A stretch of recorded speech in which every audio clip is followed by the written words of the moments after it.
Halo, selamat salam 24 jam dari Italia. Kami di sini dari PP Itali, kita akan mengadakan acara La Piazza atau sebenarnya itu adalah open discussion mengenai prospek-prospek security dari ibu kota Nusantara. Nah, pertama-tama di sini kita beri salam dulu dengan Kak Fitriani dari CSIS Indonesia yang sudah menyediakan waktunya ya untuk bisa menjadi pembicara kita, narasumber, dan juga memperkaya. Oke, terima kasih Kak atas ketersediaan waktunya untuk datang. Terima Nah, kasih. Selamat pagi, ya, selamat sore, tergantung Anda ada di mana. Terima kasih udah ya, mengizinkan saya untuk hadir. Terima kasih. Mari. iya Kak. Saya justru malah lebih delighted banget ya dengan kehadiran Kakak karena time frame-nya agak mepet dan untungnya ada Kakak. Ya, makasih Kak.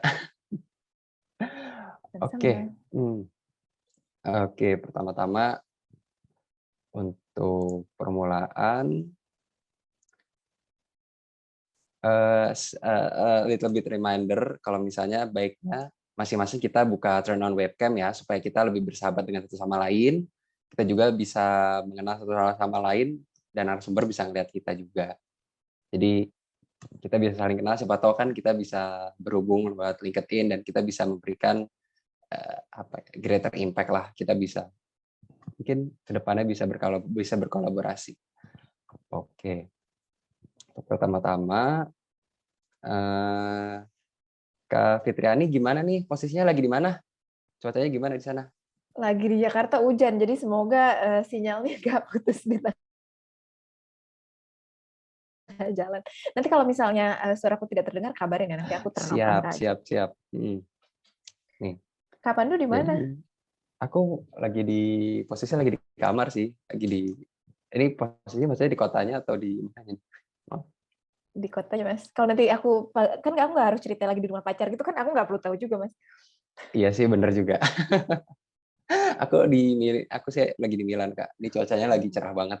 Seru banget. Ya ampun, saya belum pernah deh kayaknya. Ayo dong ajak saya ke sana. Kalau jadi pembicara tuh harusnya diundang langsung. Saya sih bahagia. Makasih ya udah undang saya hari ini. Ya sekarang kita virtual dulu.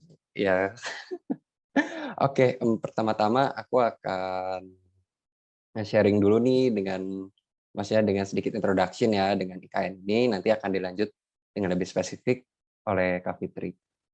Oke.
Oke, ini mohon konfirmasi, ini udah kelihatan jelas kan ya dengan PPT-nya, takutnya ada miss. Kapan? Iya Udah kelihatan. kayak. Oke. Oke. So first of all, welcome to La Piazza Gain in Security Prospects in the New Capital City of Indonesia, proudly presented by PP Italia in accordance with the Road to Symposium in 2022. Oke, pertama ini sedikit reminder again ya, turn on your cam karena pertama kita bisa lebih dekat dengan satu sama lain dan juga kita bisa berinteraksi. Ya, saling melihat kan rasanya lebih baik ya daripada kita ngelihat cuman simbol-simbol doang. Dan juga siapa tahu kedepannya kita bisa berkolaborasi bersama satu sama lain untuk menciptakan greater impact. Oke. Oke, pertama-tama yang akan kita paparkan di sini adalah sedikit informasi yang bisa dilihat dari publik, yaitu adalah mengenai Ibu Kota Nusantara itu sendiri, dari visinya dulu. Di sini kita bisa lihat bahwa visi dari IKN ini, dia bisa kita lihat sangat dekat dengan ketangguhan dan juga ingin berusaha menjadi kota yang lebih modern dan juga menciptakan ruang yang menyediakan untuk kebersamaan walaupun dalam perbedaan, seperti falsafah moto negara kita itu sendiri. Lalu di sini adalah ada sedikit fakta-fakta mengenai IKN itu sendiri, yaitu adalah pertama letaknya, lalu kita bisa mengetahuinya juga payung hukum dari dari Ibu Kota Nusantara. Di sini data-data yang ada di presentasi ini sebenarnya adalah yang langsung didapatkan dari UU tersebut, tapi ada juga beberapa infografis yang didapatkan dari media berita yang sudah di cross check. Oke. Di sini yang sangat-sangat di-highlight itu dari Ibu Kota Nusantara itu yang cukup terkenal adalah areanya yang cukup luas, dari area daratnya dan juga area lautnya, yang diberitakan bertujuan untuk bisa memberikan ruang hidup yang inklusif untuk yang hidup di sana untuk kedepannya. Lalu juga yang jadi highlight itu adalah mengenai sistem pertahanan yang akan diaplikasikan, yang digadang-gadangkan dengan pertahanan cerdas yang ada di dalam tertulis di dalam UU tersebut. Dan yang di highlight ini ada pertahanan cerdas yang bersinergi dengan diplomasi total. Dan juga di sini yang menarik adalah tata kota Ibu Kota Nusantara di masa depan itu sudah terintegrasi dengan pertahanannya. Jadi sudah tertata. Jadi secara holistik lah. Lalu juga untuk sistem keamanannya pun sudah dilengkapi dengan keamanan yang cerdas ataupun dengan yang sistemnya seperti sudah di luar negeri yang kayak kita lihat di berita bahwa menggunakan sistem video surveillance dan juga dengan sistem biometrik digital dan lain-lainnya. Lalu direncanakan juga untuk menjaga kelestarian alam sekitarnya. Di sini adalah konsep yang utama itu adalah konsep kota hutan, di mana 65% dari areanya itu adalah area hutan. Jadi di sini kita hanya akan menggunakan sedikit areanya untuk area terbangun ataupun yang dibangun di sana yang mungkin akan merusak lingkungannya lebih sedikit gitu dengan tujuannya. Lalu dia akan dibangun selama 5 tahap. Jadi pertahapannya itu ada 5 dan di situ spanning from 2020 until 2045. Jadi sekitar 25 tahun. Dan dengan skema pendanaan yang direkomendasikan yang tertera dalam UU-nya. Oke. Untuk sistem pertahanan ini secara detail, dia seperti yang saya sebutkan pertahanan cerdas. Dan pertahanan cerdas ini yang dimaksud itu adalah pertahanan keras dan juga pertahanan nirmiliter. Yang dimana untuk definisi pertahanan keras dan juga pertahanan nirmiliter ini, itu mengacu kepada hukum-hukum mengenai hukum-hukum atau aturan-aturan yang sudah dibuat sebelumnya untuk institusi pertahanan kita. Lalu, ini akan disinergikan dengan diplomasi total yang disebutkan dalam UU-nya. Dan ini diacukan kepada pembangunan posko pertahanan negara, pembangunan sistem pertahanan negara, dan juga pembangunan kelembagaan. Salah satu yang menarik dari pertahanan yang dipropos di dalam UU nomor 3 tahun 2022 lampiran 2 ini, atau yang di dasar PPT ini adalah mengenai konsep gerbang maritim virtual. Di sini gerbang maritim virtual akan diletakkan di Selat Makassar, di mana di sana akan ada teknologi-teknologi canggih yang digunakan untuk mendata dan juga melokasikan segala apapun objek yang masuk ke dalam zona kelautan Indonesia. Jadi di dalam UU tersebut dijelaskan mengenai infrastruktur dan struktur yang akan dibuat yang diupayakan agar kita bisa melaksanakan hal tersebut. Lalu ini adalah tahapan-tahapan untuk pembangunan dari Ibu Kota Nusantara kita.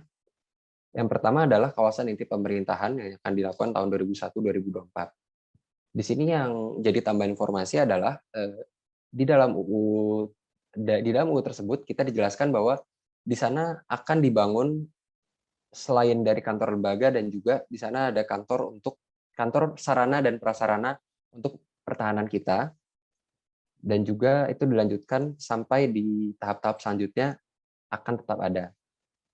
Lalu kita bisa lihat di tahun 2025 sampai tahun 2029 Kita masuk ke dalam bagian perumahan, dan juga di sana ada diplomatic compound dan juga fasilitas-fasilitas dan amenities untuk mendukung kehidupan di kota tersebut. Lalu di tahun 2030 sampai 2045 kita bisa menikmati hasil dari pembangunan untuk national park dan juga konservasi orangutan dan juga tempat-tempat pemukiman untuk warga non ASN.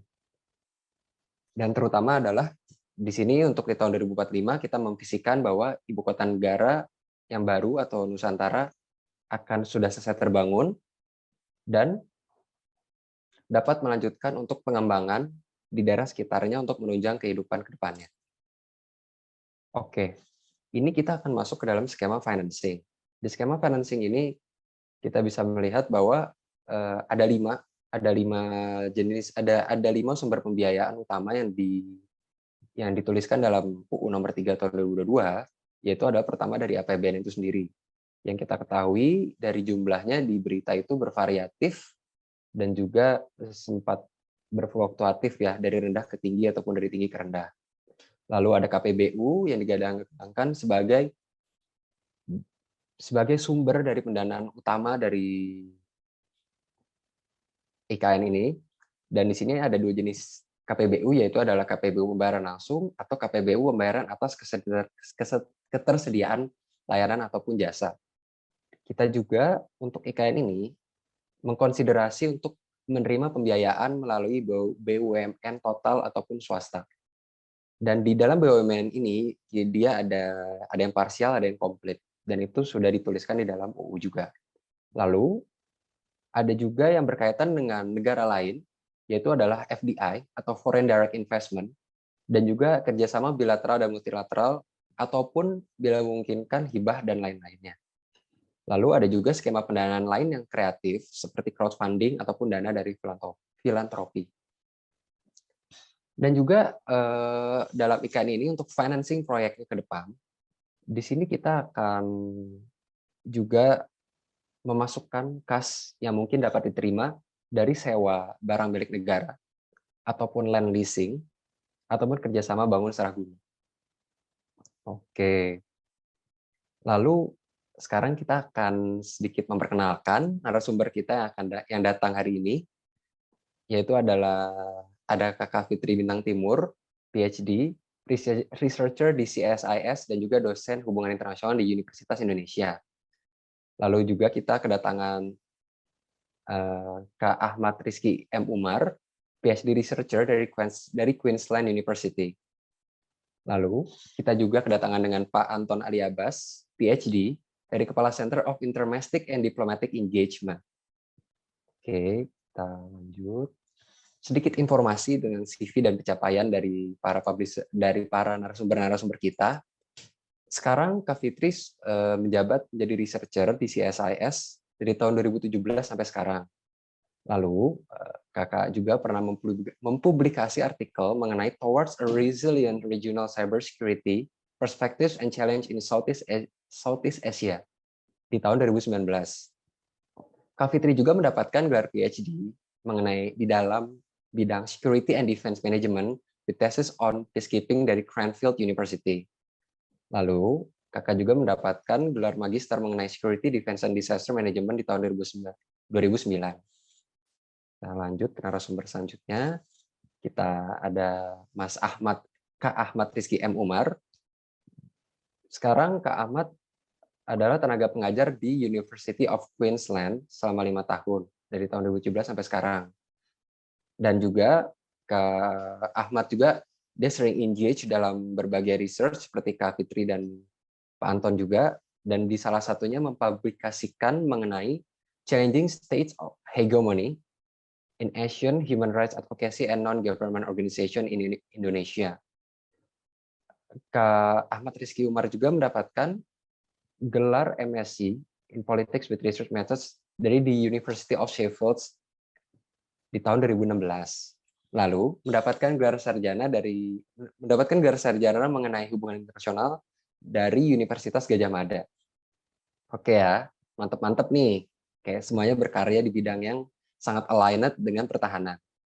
Lalu ada Bapak Anton Aliabas. Beliau adalah Head of Center for Intermestic and Diplomatic Engagement dari tahun 2020 sampai sekarang. Bapak Anton juga mempublikasikan mengenai artikel yang berkaitan dengan pertahanan juga dan juga kemiliteran, yaitu di dalam Joint Warfighting, Lessons Learned from the Dui Cooperation Experience during the Confrontasi in 1963 to 1967, dan dipublikasikan di Indonesian Quarterly di tahun 2019.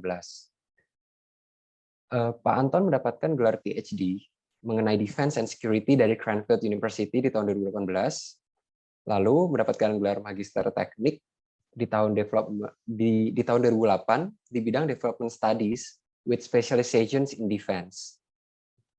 Dan sebelumnya juga mendapatkan MSc di bidang di studi internasional di UI, di Universitas Indonesia di bidang Political Science with Specialization in International Relations di tahun 2006.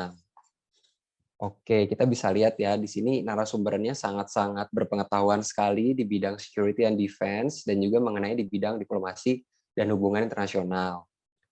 Oke, selanjutnya kita akan lanjut ke dalam sesi yang dibawakan oleh Kak Fitri.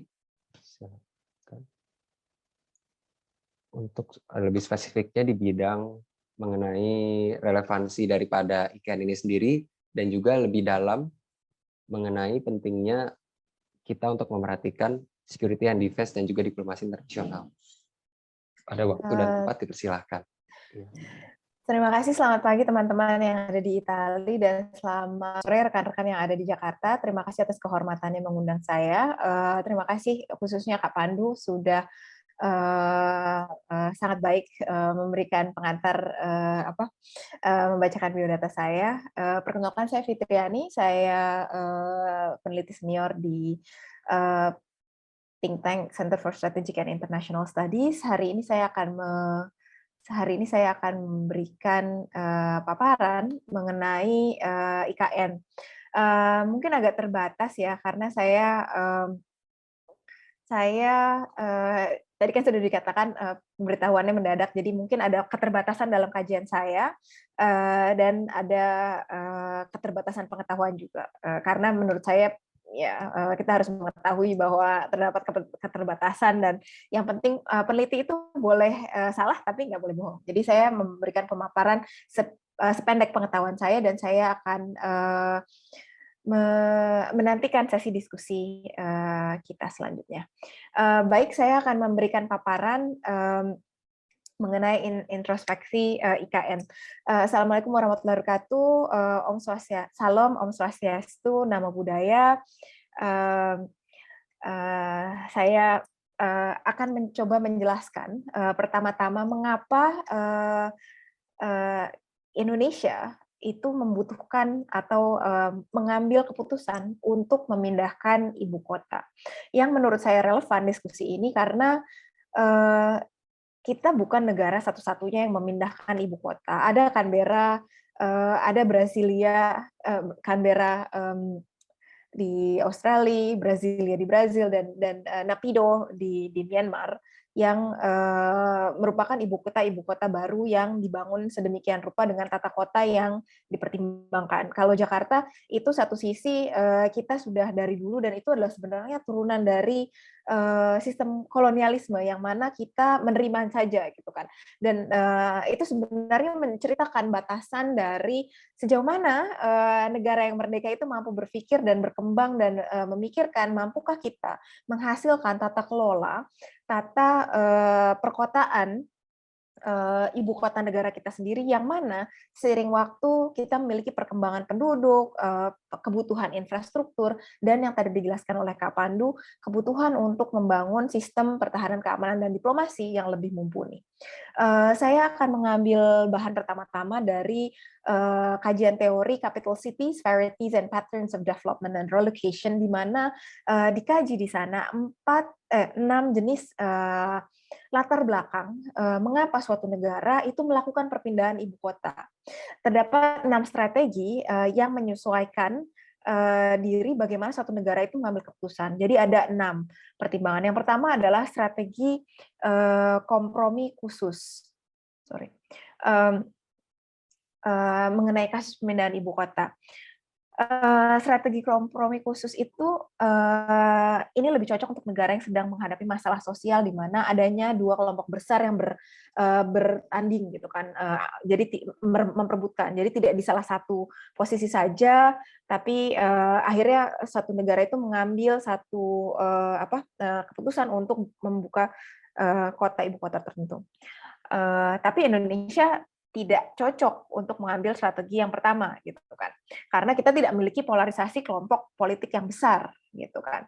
Walaupun kita di dalam pemilu sebelumnya kita tahu ada projo dan probo, tapi kan dengan konsensus penyerapan Prabowo menjadi menteri kan kita tahu bagaimana polarisasi kelompok di dalam Indonesia itu terserap politik yang canggih, politik yang ala Jawa. Nah, yang kedua itu strategi integrasi historis. Yang tadi saya katakan ada negara yang ingin menyatakan kemerdekaan dari pengaruh kolonialisme. Dan ini kita bisa lihat dari contoh negara Brazil, di mana Brazil itu ibu kotanya dulu Rio de Janeiro yang merupakan peninggalan pusat kolonialisme di bawah saat itu Eropa, termasuk Jerman. Dan waktu itu Brazil menyatakan secara terbuka bahwa perpindahan dari Rio de Janeiro ke Brasilia itu dilakukan untuk menyatakan bahwa sebagai negara yang independen mereka memiliki kemampuan dan kebebasan dari warisan kolonialisme. Jadi itu pembuktian gitu. Nah, mengapa Indonesia itu tidak mengambil strategi yang kedua? Karena ini lebih kepada, kalau menurut saya, itu lebih kepada strategi ketiga dan keempat, di mana Indonesia itu lebih dimotivasi perpindahan dari Jakarta ke IKN itu alasan ekonomi dan politik dalam negeri. Mengapa demikian? Yang pertama adalah strategi ketiga, strategi posisi geopolitik yang menunjukkan kehadiran dari kekuatan negara tetangga yang mengancam. Nah, strategi ketiga ini merupakan hal yang menarik. Mengapa? Karena dia mempertimbangkan pengelompokan regional internasional, di mana lokasi baru IKN ini lebih dekat dengan negara lain, dan misalnya lebih dekat dengan Malaysia dan Singapura gitu kan.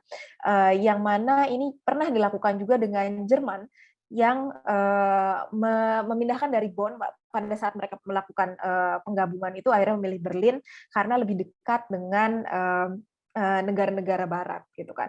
Nah itu Indonesia kalau dalam pemikiran saya mungkin ingin mendekatkan diri dengan negara-negara ASEAN, di mana dengan adanya polarisasi politik negara-negara besar Amerika melawan Tiongkok, kita atau RRC kita melihat bagaimana sentralitas dan unifikasi dari ASEAN itu dilemahkan.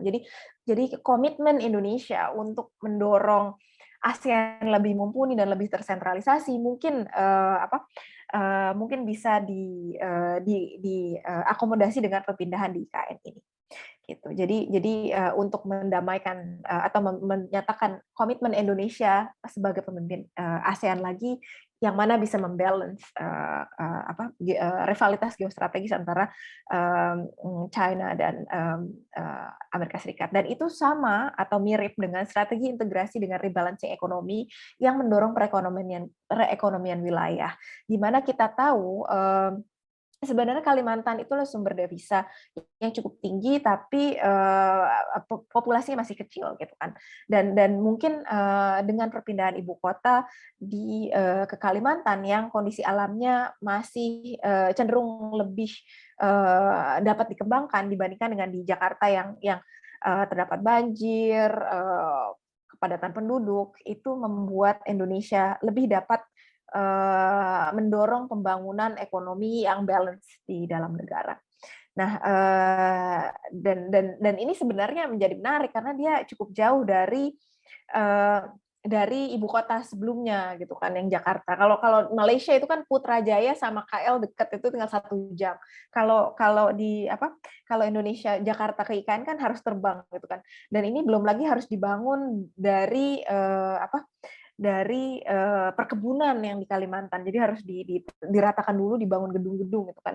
Jadi ada upaya untuk mendorong ekonomi, di mana itu adalah satu bentuk apa ya, kemandirian tersendiri, di mana negara-negara dunia itu trennya adalah go green gitu. Kenapa Indonesia justru ingin pembangunan gitu kan? Ya mungkin adalah salah satu strategi gitu, karena kita tidak dibayar oleh REIT yang apa, carbon trading, akhirnya kita bilang ya udah kita bangun aja Kalimantan gitu.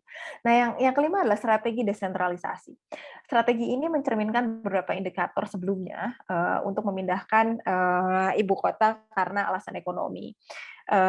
Dengan pemikiran pemerataan penduduk gitu. Ini pernah dilakukan di zaman Orde Baru dengan transmigrasi, tapi tidak berhasil, dan akhirnya dipikirkan sekarang strategi desentralisasi dengan memindahkan ibu kota jadi agar lebih balance gitu. Karena kita tahu berapa sudah cukup padatnya setengah atau 50%, 56% dari penduduk 280 juta penduduk Indonesia itu ada di Pulau Jawa yang mungkin akan tenggelam gitu. Jadi dipindahkan saja ke Kalimantan.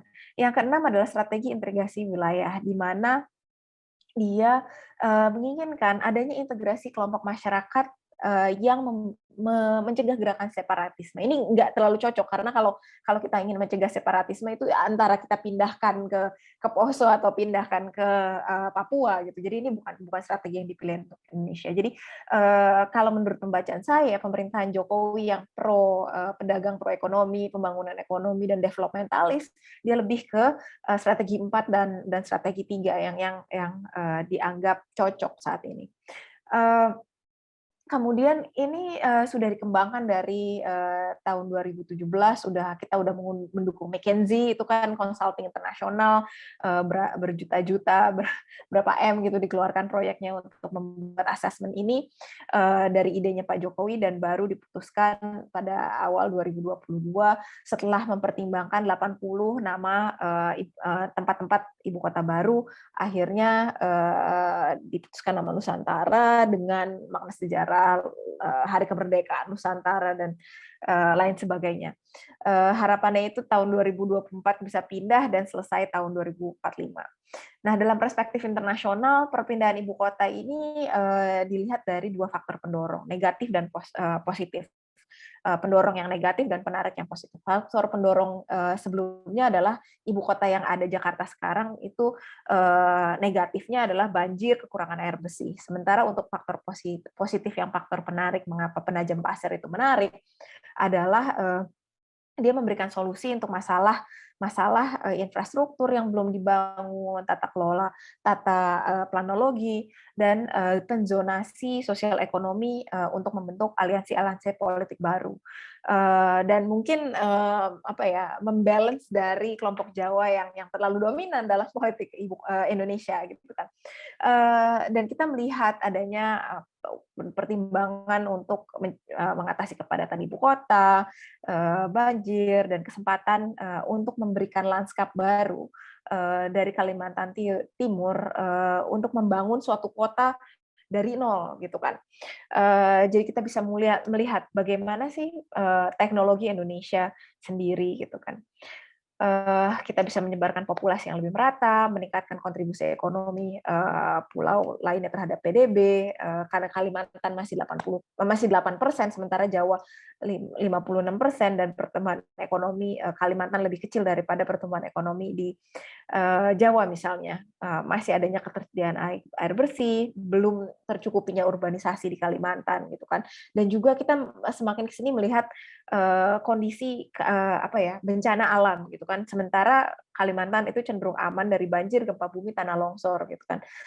Yang kalau di Jawa itu ada Krakatau, Gunung Gede, dan segala macam. Jadi ini adalah sebuah kesempatan untuk membuat start yang baru bagi Indonesia, dan juga untuk mungkin melihat mengurangi kasus korupsi katakanlah dari sistem nepotisme yang selama ini terada di Jakarta dan di Jawa. Jadi kita bisa memulai kembali dari PNS-PNS yang sudah korup itu, kita mulai dari nol dan kita percayakan yang baru. Tapi bagaimana, sejauh mana tantangannya gitu kan? Kita memiliki tantangan, beberapa tantangan di sini. Kita memiliki tantangan pertama adalah konflik lokal. Konflik lokal muncul dari pemerintahan Jokowi dengan ambisinya memindahkan ibu kota. Kita pernah di Kalimantan ada konflik lokal masa lalu, kasus Sambas 96, 97 yang kekerasannya masih menyebar sampai 99, di mana kita mengingat pembantaian 500 orang Madura karena kasus tanah. Dan walaupun itu sudah bertahun-tahun lamanya, tapi pada survei yang dilakukan Karsa pada tahun 2017, masyarakat setempat masih melihat kondisi stereotip dan kecurigaan antar masyarakat yang belum terobati sepenuhnya. Bagaimana kita bisa menciptakan masyarakat yang damai, hubungan antar kelompok etnis yang baik, di mana tempat ibu kota itu akan hadir. Bagaimana komunikasi antar etnis dapat dibangun, memecahkan masalah yang ada, dan menghapus stereotip negatif kebencian antar etnis yang sudah ada. Dan ini adalah sebuah tantangan karena kita masih ada isu-isu konflik etis baik dari pribumi dan kelompok keturunan misalnya, dan dari penduduk asli dengan penduduk transmigran misalnya. Bagaimana kita bisa menciptakan kemakmuran ekonomi yang adil, tidak menciptakan kesenjangan yang baru, dan menghentikan perkembangan ke arah kekerasan melalui menciptakan keadilan akses bagi pendidikan, ekonomi, kesempatan kerja gitu kan. Jangan hanya PNS saja yang didahulukan misalnya, itu kan sebuah mendorong kecemburuan baru. Yang kedua adalah isu konsumsi energi dari Nusantara ini. Industrialisasi berkelanjutan Indonesia meningkatkan konsumsi energi negara setiap tahun dari sekitar 3,1%. Nah, Indonesia ini memiliki tantangan dari pengekspor minyak bersih menjadi pengimpor minyak sejak tahun 2000. Dan kita mendapatkan tantangan tersendiri karena kita tidak mampu memenuhi permintaan domestiknya yang meningkat. Dan dengan kita membangun Nusantara, urbanisasi yang diharapkan juga membutuhkan lebih banyak energi untuk membangun infrastruktur, mendukung rumah tangga baru yang berpindah dan meningkatkan pola konsumsi yang baru. Dan juga layanan publik, transportasi, lampu jalan, infrastruktur, keamanan yang baru yang harus dipikirkan. Sementara itu, kita melihat data yang ada mengenai kondisi Kalimantan sekarang yang menghadapi kasus pemadaman listrik yang cenderung lebih banyak dan lebih lama dibandingkan dengan tingkat rata-rata nasional, jika dibandingkan dengan kestabilan yang sudah dirasakan dengan Jakarta saat ini.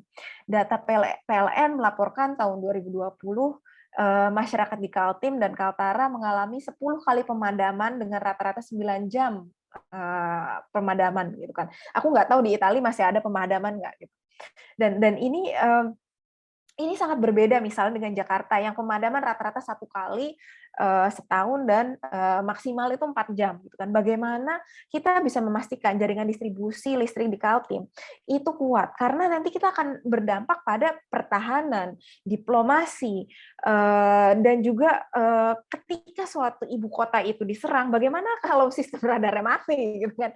Bagaimana kita bisa meyakinkan bahwa kita memiliki distribusi listrik yang mumpuni, aman dari serangan cyber, dan pada tahun 2024 itu udah aman presiden pindah ke sana gitu kan, dan beroperasi penuh pada tahun 2045. Apa kita ngimpi aja gitu kan? Atau kan untuk menjamin presiden itu presiden harus terbang atau di bunker atau tetap di Jakarta, itu kan gimana buat PNS presiden aja masih di Jakarta gitu kan.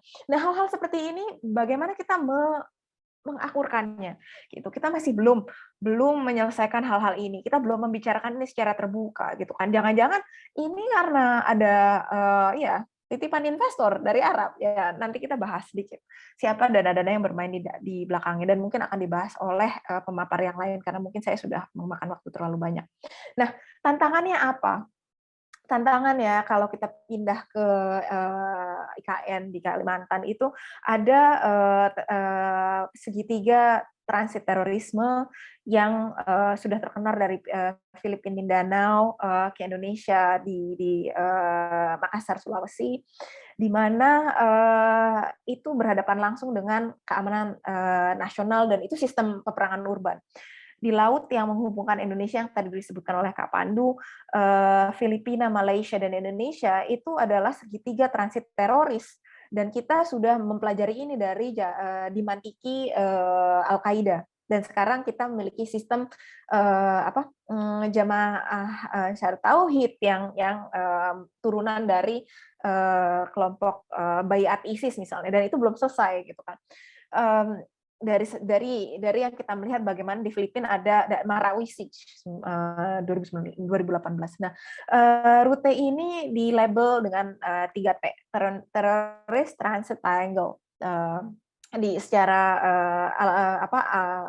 alert internasional, di mana kita melihat trennya adalah penculikan, penyelundupan, pembajakan, trafficking arms, small arms flat weapon, dan alat-alat peledak. Bagaimana ini bisa di screening, gitu. Apakah kita memiliki cukup kemampuan untuk membatasi penyelundupan ini dari Pulau Palawan di Filipina ke kota Sandakan di Malaysia, ke Kepulauan Sulu di Filipina, masuk Tawau dan Nunukan di Indonesia. Kita tahu ada refugees di Nunukan itu juga belum selesai gitu kan. Dan bagaimana ini tidak menjadi lahan pembangunan ekstremisme yang baru, di mana kemiskinan di sana, ketimpangan di sana di Nunukan dengan misalnya kesejahteraan di Jakarta itu membuat sebuah sentimen negatif terhadap pemerintah. Bagaimana rute-rute ini, ada rute 1 dan rute 2 dan rute 3 bisa dibaca di sini, itu merupakan jalur-jalur perdagangan senjata, perdagangan obat-obat terlarang, perdagangan alat peledak yang terjadi antara 3 negara ini, gitu. Pada tahun 2017 misalnya, berhasil digagalkan ditemukan penyelundupan senjata dari Filipina untuk membantu kekerasan dan terorisme di Poso, gitu. Dan negara sebelumnya itu 3 negara ini sudah menyadari ini secara penuh dan melakukan patroli terkoordinasi. Tapi kan tentu saja kita melihat ini kan Malaysia ibu kota Malaysia nggak di situ gitu kan, dan Filipina itu lebih di atas Manila, sementara kita mendekatkan ibu kota kita. Jadi bagaimana jika ada bom panci masuk ke IKN gitu kan? Apakah kita siap untuk melakukan hal-hal seperti ini gitu kan? Bagaimana koordinasi bilateral dan trilateral Indonesia, Malaysia, dan Filipina untuk membatasi foreign terrorist fighter melakukan perpindahan baik individu, orang maupun peralatan dan keuangan di jalur-jalur laut dan darat yang sangat berpori ini, gitu. Itu pertimbangan yang pertama. Yang kedua, adanya sengketa maritim dengan Malaysia yang belum selesai, di mana kita tahu sengketanya lebih ke minyak gitu kan. Adanya level geopolitical competition yang dihadapi negara saat ekonomi menjadi lebih powerful, lebih dekat, dan memiliki pertentangan yang tinggi gitu. Itu kan kata-kata Jonathan Markovich. Di mana Indonesia dan Malaysia aja tuh belum selesai masalah rendang siapa gitu kan. Siapa yang punya tari-tarian tertentu itu aja belum selesai. Gimana nanti apa nggak ganyang-ganyangan gitu. Apakah kita bisa meyakinkan bahwa masyarakat ini akan damai, gitu, hidup berdampingan. Nah, kita tahu bahwa tahun 1979 Malaysia mengeluarkan peta yang menggambarkan batas laut teritorial dan landas kontinennya yang meliputi Laut Sulawesi di lepas pantai Kalimantan, dan Indonesia tidak mengakui peta ini. Dan kemudian masih melakukan negosiasi dan di mana kita kehilangan Ambalat yang akhirnya masih menjadi masalah bilateral kedua negara. Dan pada tahun 2002 itu selesai dengan peradilan internasional di Sipadan dan Likitan. Tapi keputusan tersebut tidak menentukan batas laut dan perairan sekitarnya. Jadi kita masih memiliki kasus-kasus di sekitar Ambalat yang masih membutuhkan negosiasi bilateral lebih lanjut, tapi itu tidak pernah diangkat. Bagaimana, apakah kita memutuskan untuk memindahkan ibu kota ke sana itu sebenarnya posturing terhadap Malaysia. Kita kan nggak mau perang sendiri, gitu. Karena kebutuhannya kita perlu merekatkan Indonesia menjadi bagian dari ASEAN, tapi kok Kalau kita mendekatkan terhadap Malaysia, nanti kita malah tambah gontok-gontokannya bagaimana? Apakah ini bisa diselesaikan sebelum adanya kepindahan ibu kota itu? Yang ketiga juga adalah isu Laut Cina Selatan, South China Sea. Pemindahan ibu kota ke Kalimantan Timur itu memiliki strategi yang berbeda karena lokasinya sendiri lebih rentan terhadap serangan musuh dari utara. Kalau buku putih pertahanan Indonesia kan ada gitu, serangan musuh dari utara. Yang mana kita bisa secara langsung menyatakan oh itu Tiongkok gitu kan.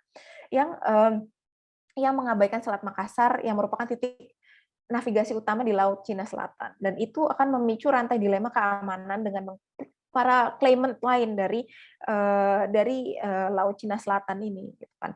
Bagaimana kita bisa mendamaikan dinamika kepentingan politik dan geopolitik yang lebih besar di dalam sengketa Laut Cina Selatan. Indonesia mengatakan dia bukan claimant gitu, jadi dia sebenarnya ingin jadi honest broker, jadi kayak penengah yang adil gitu kan, karena tidak menyatakan dia klaim. Walaupun kita punya masalah Natuna Utara, tapi dia berbeda dengan Vietnam, beda dengan Malaysia, beda dengan Brunei, dengan Cina juga gitu. Tapi bagaimana gitu kan? Jadi ada dua cara untuk melihat perubahan geopolitik ini. Pertama, kita harus dapat meningkatkan daya saing Indonesia dari tantangan-tantangan tersebut, gitu kan. Bagaimana kita bisa meningkatkan satu kekuatan ekonomi relatif Indonesia terhadap negara lain. Yang kedua, mendamaikan masalah geografis yang tadi, sengketa wilayah tadi, gitu, dan bagaimana itu didekatkan dengan negosiasi dan diplomasi, hubungan yang baik, defense diplomasi katakanlah, atau total diplomasi. Dan sejauh mana kita bisa mendamaikan dan menjadi honest broker gitu kan, memiliki kepentingan sesuai dan tidak kontradiktif gitu kan, karena bagaimanapun Indonesia banyak utang.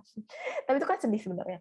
Dan yang kedua, bagaimana perubahan ini menggeser kepentingan politik Indonesia dalam menyelesaikan tantangan dari territorial dispute yang ada gini. Bagaimana misalnya konflik dan dampak konflik itu mempengaruhi kebijakan luar negeri Indonesia. Apakah bisa Indonesia merekatkan diri dengan ASEAN, menjadi pemimpin dari ASEAN, padahal Indonesia masih memiliki sengketa dengan Malaysia yang tadi. Indonesia masih memiliki sengketa dengan Laut Natuna Utara di Laut Cina Selatan tadi. Bagaimana Indonesia bisa menjadi pemain yang lebih besar di kawasan, padahal Indonesia miskin gitu, katakanlah gitu kan. Sekarang siapa sih yang paling makmur di negara-negara Asia Tenggara gitu kan, Singapura dan Malaysia, dan bagaimana Indonesia bisa naik terlepas dari kemiskinannya hanya dengan memindahkan ibu kota? Apakah itu solusi gitu? Dan ini harus diselesaikan dengan perencanaan yang sungguh-sungguh dan tidak hanya dari mengambil utang gitu kan. Dan kita akan masuk ke dalam apakah ada campur tangan investor di sana untuk membangun membangun Nusantara ini. Kita tahu bahwa ada indikasi permainan Tiongkok gitu yang menjadi investor aktif dalam program infrastruktur Indonesia gitu kan. Salah satu dari Belt Road Initiative atau inisiatif sabuk jalan-jalan Cina itu masuk ke dalam wilayah selain Bali adalah Kalimantan dan juga Sulawesi gitu kan. Itu program Belt Road Cina, dan dana itu disalurkan oleh bank-bank Cina, ASEAN Investment Bank dan ASEAN Development Bank, dan juga perjanjian bilateral dengan pemerintah Indonesia. Di Kalimantan, salah satu BUMN Cina memiliki namanya Hongxi Group dengan PT Semen Imasco Asiatik Indonesia sudah menghasilkan produksi 3 juta ton semen per tahun yang juga akan digunakan untuk membangun, tentu saja bawahnya gampang gitu kan untuk membangun di sana. Dan ini kan suatu konsumsi tersendiri, konsumsi APBN lah untuk bangun suatu gedung-gedung baru kan dari situ. Dan Indonesia sudah memiliki produksi semen sebelumnya, tapi Indonesia sebenarnya saat ini memiliki kelebihan pasokan semen 60% gitu kan. Hanya 60% yang digunakan, 40% itu yang nganggur. Jadi kita untuk meningkatkan produksi Indonesia, kita membutuhkan pembangunan infrastruktur ini gitu. Tapi kan kita dengan bangun IKN ini memberikan pemasukan bagi investor, ya satu. Nah yang kedua, ini aku berikan Google Map gitu kan, dan di mana sih mereka dibangun dan seberapa jauh sih dari IKN itu, gitu kan. Nah atau bisakah kita mencari memberi semen dari hal yang lain, gitu kan? Ada produser semen lainnya yang jaraknya lebih jauh yang jaraknya lebih dekat gitu kan. Tapi apakah pabrik semen dari Indonesia itu yang milik Indonesia sendiri, PT Karya Kreasi dan PT Semen Indonesia itu akan beli karena itu tidak akan cukup untuk membangun ibu kota. Itu aja food for thought saat ini. Selain saya, tapi nanti kalau direkam dan masuk di YouTube, saya nanti akan di Fathia Haris kan, jadi lebih baik saya hanya mengatakan bahwa kita mengetahui ada indikasi bagaimana pemimpin-pemimpin besar negara ini sedang melakukan negosiasi dengan pemberi modal dari Timur Tengah. Mungkin saya tutup presentasi saya di sini dan kita bisa berkomunikasi lebih jauh dan berdiskusi di saat diskusi selanjutnya. Ini email saya jika dibutuhkan untuk verifikasi. Dan slide-nya bisa dibagi kepada peserta. Terima kasih. Saya berikan kembali kepada Kak Pandu sebagai moderator. Terima kasih. Oke, presentasinya tadi sangat informatif sekali. Banyak banget informasi-informasi yang baru aku pelajarin.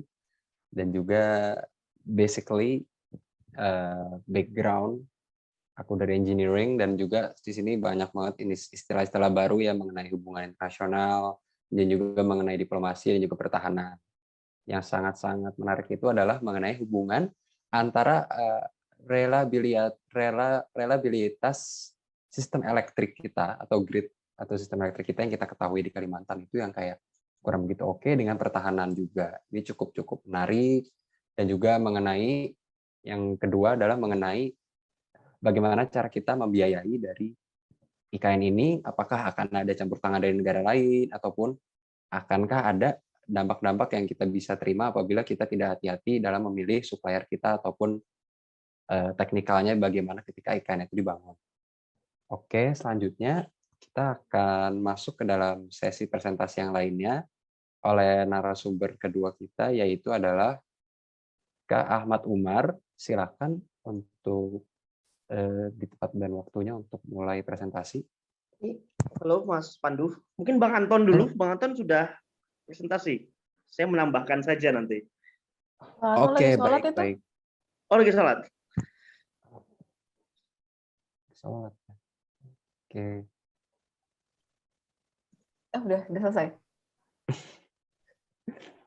Oke. Saya menghormati yang lebih senior sebenarnya. Oke, ini biar kita susun sesuai dengan ininya aja, supaya kita bisa lebih outputnya. Umar dulu aja, Umar. Oke. Gue berberes aja. Oke. Dengan Kak Umar dulu berarti. Baik. Oke, siap. Halo Kak Umar, gimana di sana? Ya, baik. Terima kasih Mas Pandu. Ini jam 8 malam ini. Udah jam 8 malam? Iya, tapi saya biasanya lebih santai kalau malam. Oke. Ini berarti di sana hujan udah reda ya? Tadi sudah. Ya, tadi saya kehujanan soalnya, jadi sedikit terlambat masuknya. Oke, saya mulai, Mas Pandu. Ya, silakan Kak. Langsung dimulai saja. Ya. Terima kasih banyak. Assalamualaikum warahmatullahi wabarakatuh. Terima kasih banyak Mas Pandu dan teman-teman PP Italia yang sudah berkenan mengundang saya untuk kemudian sedikit memaparkan beberapa aspek keamanan dalam konteks pemindahan ibu kota. Tadi sudah dipaparkan dengan sangat baik oleh Mbak Fitri. Saya kira saya hanya dalam konteks menambahkan saja sebetulnya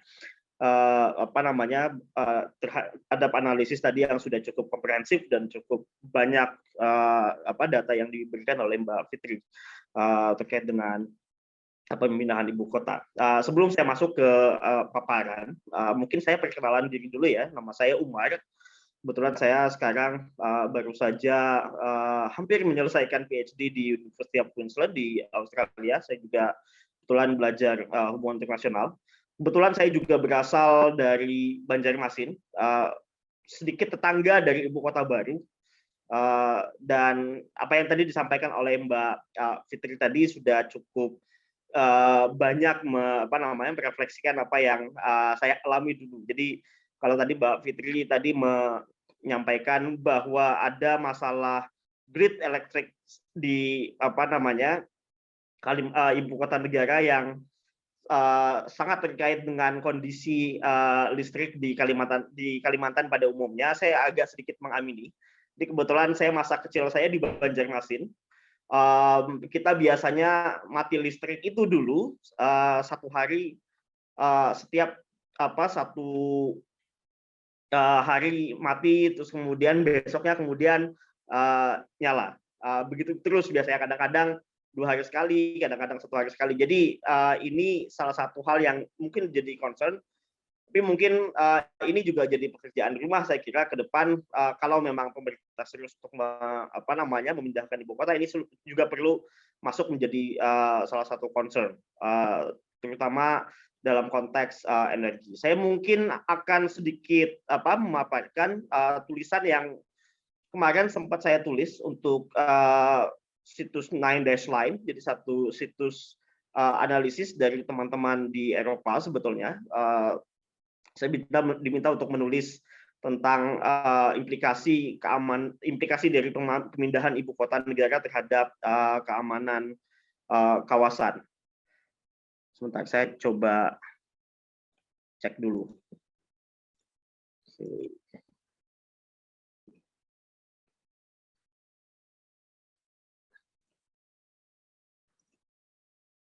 Oke.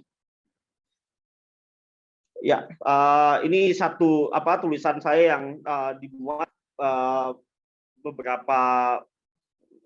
dimuat lalu di 9-Line bekerja sama dengan New Mandala. Jadi apa yang saya paparkan di sini mungkin tidak sekomprehensif dari tadi yang disampaikan oleh Mbak Fitri. Tapi saya bagaimana kemudian implikasi dari pemindahan ibu kota negara Indonesia ke Nusantara terhadap arsitektur keamanan kawasan di kawasan Indo-Pasifik sekarang, di mana saat ini kita menghadapi sedikit banyaknya kontestasi geopolitik antara kekuatan-kekuatan besar, dan kita kaitkan dalam konteks keamanan global saat ini.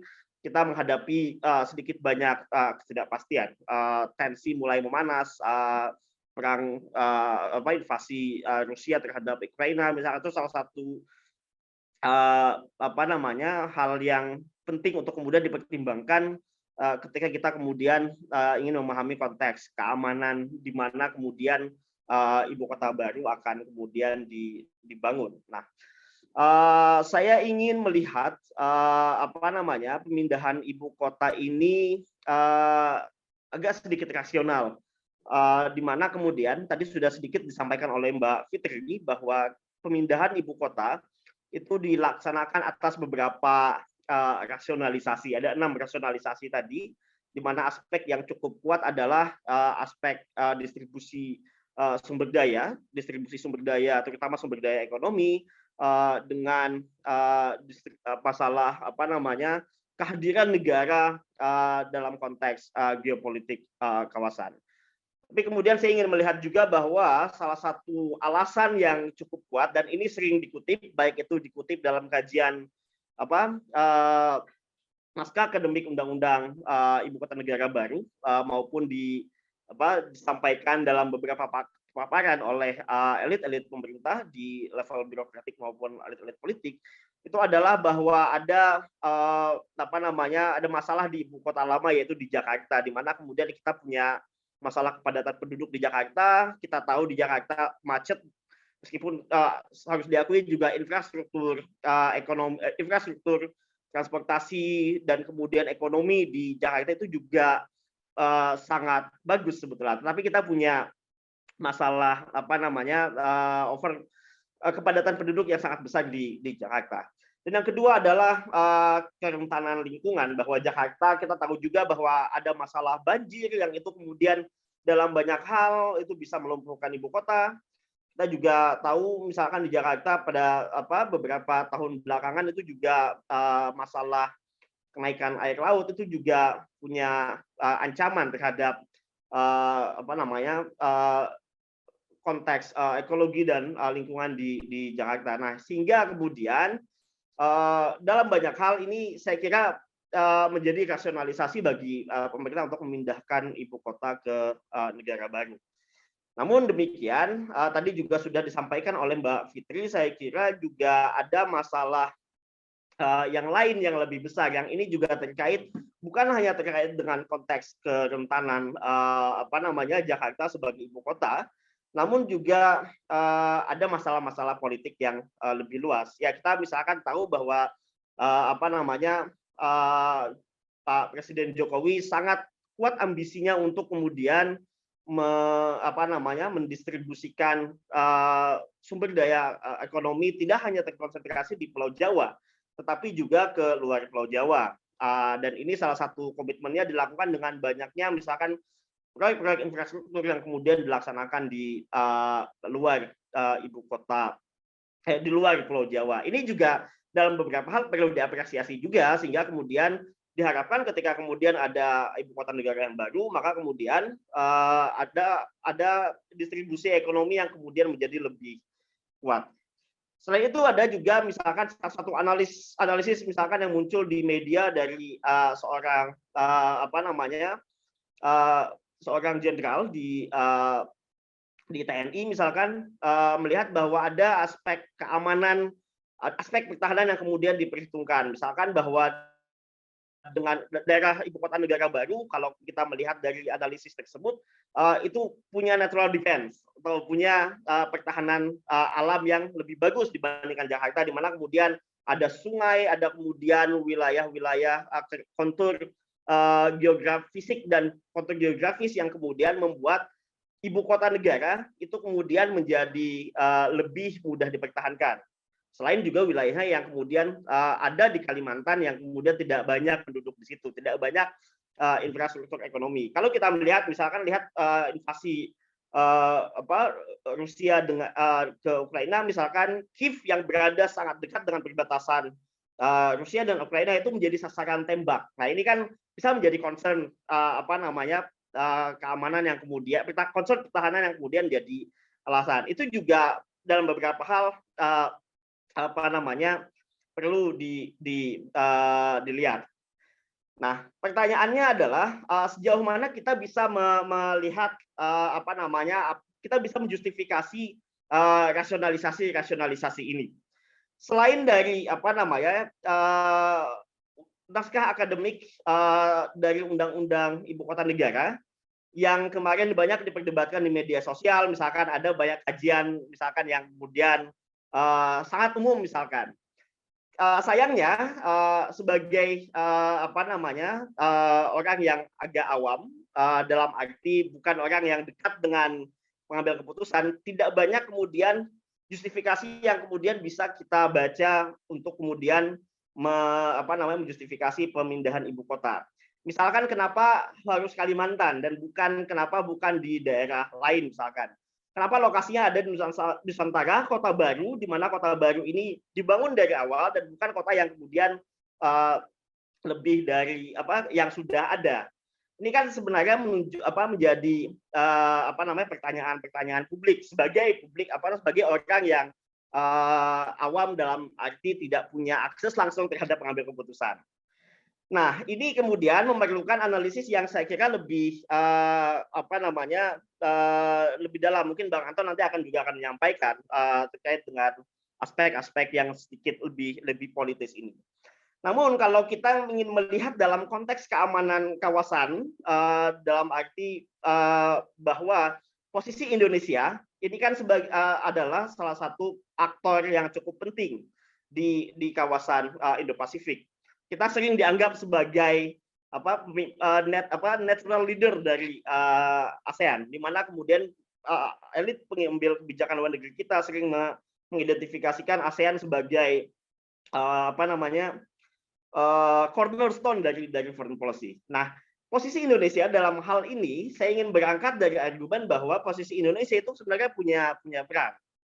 Sehingga kemudian ketika kita melakukan pemindahan ibu kota negara, ini juga sebenarnya punya dampak dari kredibilitas dan posisi geopolitik Indonesia untuk merespons perubahan-perubahan di kawasan. Nah, saya melihat di sini ada 3 implikasi penting dari pemindahan ibu kota negara di Indonesia terhadap kapabilitas dan kapasitas Indonesia untuk kemudian merespons perubahan lingkungan perubahan lingkungan strategis dan geopolitik yang lebih luas di tingkatan kawasan. Yang pertama, dan ini sering disebut oleh beberapa analis keamanan kita, oleh peneliti-peneliti kita, bahwa pemindahan ibu kota negara itu adalah proyek yang ambisius dan itu membutuhkan sumber daya tidak hanya sumber daya ekonomi tetapi juga sumber daya pertahanan yang kemudian juga kuat. Misalkan ketika kita melakukan pemindahan ibu kota, dan ini disebut misalkan oleh Mas Evan Laksmana atau beberapa analis lain di media, misalkan kita memerlukan sistem pertahanan yang cukup kuat untuk menangkis ancaman musuh yang tadi disebut oleh Mbak Fitri sebagai ancaman, tanda kutip, ancaman dari utara misalkan. Dan kita lihat dalam konteks sekarang, pertahanan suatu negara itu tidak lagi hanya ditentukan oleh paradigma yang sifatnya konvensional, di mana keamanan itu hanya ditentukan oleh keamanan militer. Kalau kita lihat dalam konteks beberapa konflik di beberapa tahun terakhir, misalkan kita sudah menghadapi apa yang disebut sebagai multi domain warfare, atau perang di mana kemudian terjadi dengan menggunakan banyak domain. Ada domain cyber yang tadi disampaikan oleh Mbak Fitri. Saya tahu Mbak Fitri ahli di bidang ini. Ada misalkan domain kalau kita lihat dalam konteks perang di Ukraina, invasi Rusia atas Ukraina sekarang, pertahanan kemudian itu juga dilakukan secara simultan dari darat, laut, dan udara. Dan ini kemudian yang disasar adalah sumber daya strategis. Nah, ketika kemudian kita melakukan pemindahan ibu kota ini tidak hanya membutuhkan pemindahan personel militer yang juga kuat, melainkan juga kita juga perlu membangun sistem pertahanan yang juga cukup mumpuni secara lebih luas. Nah, ini yang kemudian saya kira menjadi penting untuk kemudian diperhatikan. Kalau kemudian kita ingin membangun sistem pertahanan baru, kita akan membutuhkan pertama dana, dan kemudian kita akan membutuhkan fokus kebijakan. Nah, ini saya kira akan berdampak pada kapasitas Indonesia untuk kemudian bisa jadi dalam konteks modernisasi alutsista misalkan, atau juga kapabilitas Indonesia ketika kemudian kita menghadapi kontestasi geopolitik yang sangat sangat kuat di kawasan ini, misalkan. Dengan adanya misalkan beberapa inisiatif seperti AUKUS, kemudian juga ada tadi disampaikan oleh Mbak Fitri sebagai Belt and Road Initiative, yang itu bukan hanya proyek bantuan sifatnya ekonomi, tetapi juga itu adalah proyek geopolitik. Nah, kita akan berhadapan dengan ini. Kita memerlukan sumber daya yang cukup kuat, untuk membutuhkan bukan hanya sumber daya tetapi juga fokus yang sifatnya kuat untuk kemudian memitigasi risiko dari kontestasi geopolitik di kawasan yang cukup hebat ke depan. Nah, ini yang saya kira menjadi cukup penting untuk kemudian kita lihat bahwa jangan sampai kemudian ketika kita fokus untuk kemudian memindahkan ibu kota ke tempat baru yang mana itu juga cukup jauh dari ibu kota lama, kita kemudian akan keteteran untuk menghadapi kontestasi geopolitik ini. Yang kedua adalah tadi juga disampaikan dengan cukup detail oleh Mbak Fitri, adalah siapa yang kemudian akan membiayai dan mendanai pembangunan Nusantara. Dan bukan hanya pembangunan Nusantara, tetapi juga infrastruktur penunjang dari ibu kota baru. Tadi kalau kita lihat data, misalkan data estimasi dari pemindahan ibu kota baru itu kan kalau saya kalkulasi itu sekitar 17% dari APBN 2022. Yang ini adalah dana yang cukup besar. Dananya dari mana? Pak Jokowi dan beberapa pengambil keputusan sudah menyatakan bahwa dananya akan menggunakan dana public-private partnership. Artinya akan ada kontribusi dari pihak ketiga. Nah, ini kalau kita tidak memitigasi risiko, ini kita akan akan punya ketergantungan terhadap satu atau mungkin dua atau mungkin lebih dari pemberi investor yang kemudian akan memberikan mengkontribusikan dana untuk kemudian membangun ibu kota. Tadi sudah disebut misalkan satu negara besar yang sudah punya ambisi cukup kuat untuk kemudian dan punya kontribusi juga, punya proyek geopolitik juga untuk kemudian melakukan investasi terhadap pembangunan ibu kota baru. Nah, kalau kita lihat kontribusi investor ini dalam banyak hal bisa mempengaruhi independensi kita atau mempengaruhi kredibilitas kita untuk kemudian melakukan pengambilan kebijakan luar negeri. Nah, ini sudah banyak kemudian diperingatkan. Ada satu paper baru tahun 2019 dari dua scholar, Abraham Newman dan Henry Farrell, yang melihat bahwa ada fenomena dalam politik internasional saat ini yang disebut sebagai weaponized interdependence atau interdependensi yang dipersenjatai. Maksudnya adalah kerjasama ekonomi kita, investasi yang berasal dari pihak ketiga itu rawan untuk kemudian menjadi tanda kutip senjata dalam proses-proses politik di tingkatan global, entah itu dalam proses negosiasi maupun dalam proses-proses yang sifatnya lain. Dan kalau kita lihat kondisi sekarang, ini sangat kemudian menjadi sangat tergantung satu sama lain. Apa yang dilakukan misalkan dalam konteks invasi Rusia atas Ukraina, misalkan yang dilakukan respon dari negara NATO itu adalah melakukan sanksi ekonomi, dan sanksi ekonomi ini sangat detail, sangat banyak. Artinya ada konsekuensi geopolitik terhadap proses pembangunan ekonomi yang kemudian kita laksanakan. Nah, ini saya kira juga penting untuk kemudian dimitigasi sehingga kemudian tidak berisiko. Yang ketiga adalah tadi juga disampaikan terkait dengan keamanan yang sifatnya lingkungan atau lebih spesifik lagi keamanan sifatnya ekologis. Kalau kita lihat foto di sini misalkan, titik nol ibu kota ini kan terlihat masih sangat hijau. Nah, proses pembangunan ini kan pasti akan melibatkan dalam banyak hal, bisa jadi akan melibatkan clearing dari tanah misalkan, atau misalkan kita akan melakukan proses pembangunan perumahan-perumahan baru, yang mana itu dalam banyak hal bisa mengganggu stabilitas ekologis kawasan. Salah satu implikasi yang ini juga sangat terkait dalam konteks politik kawasan adalah asap. Saya di Banjarmasin di masa kecil saya itu setiap musim kemarau itu kita pasti selalu punya masalah kabut asap. Yang itu terjadi ketika semak-semak itu kemudian terbakar. Terbakar ini bisa terbakar oleh aktivitas membakar semak misalkan oleh petani atau masyarakat biasa, atau dalam banyak hal itu juga sekarang sudah mulai banyak kajian yang melihat itu adalah clearing tanah dari yang dilakukan oleh pelaku-pelaku usaha. Nah, konsekuensinya adalah ini bisa jadi akan kemudian mengganggu stabilitas. Ini dalam banyak hal bisa jadi misalkan memberikan kabut asap itu bisa terimpor sampai ke Kalimantan Utara, bisa jadi sampai ke perbatasan kita dengan Malaysia dan Brunei misalkan. Dan dalam banyak hal, kedua ini juga merusak komitmen kita untuk kemudian mencapai net zero tahun 2030 yang kemarin sudah kita sepakati di Glasgow.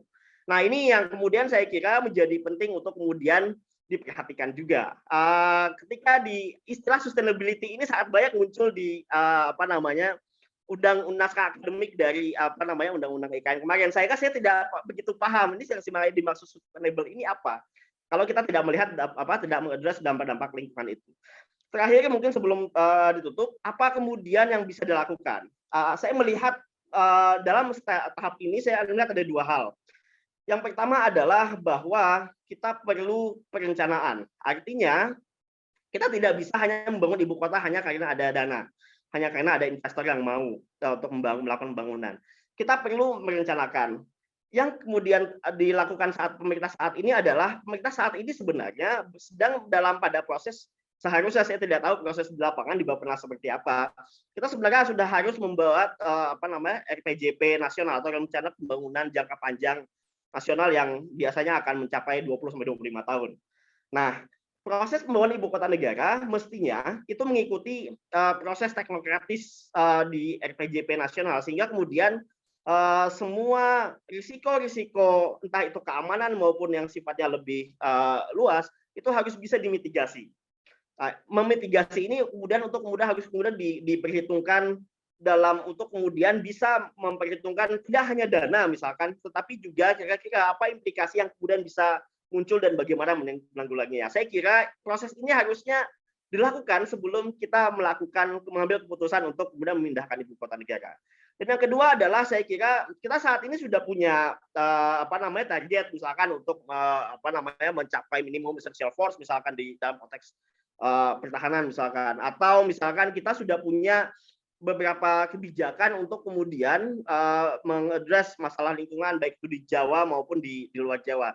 Saya kira penting untuk kemudian mengadres masalah ini terlebih dahulu sebelum kemudian memindahkan ibu kota, sehingga kemudian proses pemindahan ibu kota negara yang baru itu tidak dilakukan secara tergesa-gesa, namun juga memperhitungkan semua risiko dan kemudian masalah yang akan muncul. Saya kira itu yang bisa saya sampaikan. Mungkin Bang Anton akan punya perspektif yang lebih luas. Terima kasih. Assalamualaikum warahmatullahi wabarakatuh. Terima kasih pada Kak Umar. Ini pengetahuannya sangat-sangat banyak ya. Dari artikel tersebut kita bisa mempelajari banyak hal, dan juga melalui presentasi juga aku banyak banget, dan kami bersama ya kita belajar salah satu yang penting itu kayak dari multi domain warfare, dan yang sangat-sangat berkaitan dengan reliabilitas kita terhadap listrik juga, itu menjadi highlight kita di Kalimantan. Lalu juga yang cukup menarik itu adalah mengenai weaponized interdependence yang sebelumnya sempat juga di-mention oleh Kak Fitri, dan juga kembali lagi di-highlight dengan lebih bold melalui Kak Umar juga. Ini penting sekali karena kebetulan kita juga berhadapan dengan berbagai jenis tantangan-tantangan internasional atau hubungan-hubungan internasional dengan seperti AUKUS ataupun juga dengan yang Belt and Road Initiative yang dari China tersebut. Lalu juga di sini cukup di-highlight juga adalah yang penting IKN ini tidak dibangun secara tergesa-gesa, terencana, dan juga harus bisa dimitigasi segala resiko-resiko yang mungkin akan terjadi di masa depan. Oke, sekarang kita lanjut dengan Bapak Anton. Apakah sudah siap untuk berpresentasi? Iya. Sama Umar dipanggil kakak, sama saya dipanggil bapak. Ini nggak enak. Aduh. Iya. Ayo mari. Ya. Assalamualaikum warahmatullahi wabarakatuh. Terima kasih atas undangan dari PPI Itali untuk saya bisa berkontribusi dalam kegiatan ini. Saya senang sekali karena saya bisa bertemu dengan teman saya Fitri gitu ya, walaupun di Jakarta saya nggak pernah ketemu sama dia gitu ya, kan cuma kontak-kontakan di grup doang. Sama Umar saya lebih lama lagi nggak pernah ketemu gitu ya, kita cuma ketemunya di Facebook. Jadi kegiatan ini bisa setidaknya mempererat silaturahmi. Seperti yang saya diminta oleh Pandu, saya akan lebih banyak bercerita tentang bagaimana sebenarnya implikasi terhadap sektor pertahanan. Ya. Jadi kalau tadi Mas Umar bilang bahwa ini harus terburu-buru, harus jangan terburu-buru gitu ya. Ini IKN harus ada perencanaan. Nah, kalau saya ini nasi udah jadi bubur. Jadi bagaimana kita buat bubur itu jadi enak gitu ya. Jadi ya mau gimana lagi gitu. Ini tinggal nunggu hasil MK saja. Kalau MK mau membatalkan jadi batal. Tapi kalau misalnya kelihatan sih tidak. Jadi mau tidak mau kemudian apa yang mungkin bisa kita lakukan gitu. Jadi itu satu. Jadi saya mencoba ada mengemphasize ada beberapa tadi informasi yang sudah di-highlight sama Fitri dan Umar. Jadi memang kalau kita bicara tentang IKN ya, pemindahan ibu kota negara, jelas ini sebenarnya bukan hal yang baru. Gitu jauh sebelum Indonesia merdeka, sebenarnya ide ini sudah mengemuka gitu. Jadi gagasan pemindahan IKN itu telah muncul dari sejak zaman kolonial hingga zaman Joko Widodo. Jadi sudah lama.